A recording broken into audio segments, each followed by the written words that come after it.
how much force your muscles can exert or how heavy weights they can lift. Thank you. So, muscular endurance. So, it refers to the ability of a muscle or group of muscles to repeatedly perform a movement or sustain a contraction for an extended period of time. Do you understand? Yes. So, next is the muscular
Are you done?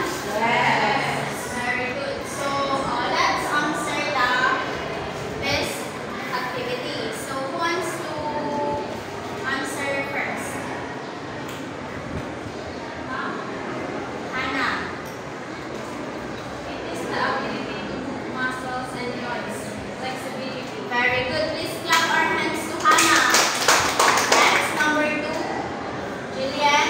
Is how much was your muscle and exert or how heavy weights it can be muscular strength. Very good, Jillian. Please clap our hands. Rizali, number 3. The ability to perform exercises cardiovascular endurance. Anong sagot? Cardiovascular endurance. Very good. Please clap our hands. So, number 4. Mayra. Your body's range of fat muscle, fatty muscle, and Very good. Please clap our hands. Last, number 5. Mary Grace. the ability of your muscle to sustain the exercise for daily muscular movement. Very good. Please clap our hands. So now, naintindihan niyo ba ang lesson natin? Yes. Very good. So, please get your notebooks and I will dictate your assignments. Are you ready? Yes. Okay. Choose one health-related fitness and explain the importance of this to your daily life. Are you done? Yes. Very good. So, prayer. Hannah. Classmates, let us stand up and pray. The name of the Father, Son, and Holy Spirit. Almighty Father, love grace, thank you for this day. Watch over us as we go about our insights. Help us in every way so that we may love the children you have us to be. Goodbye, class. Bye.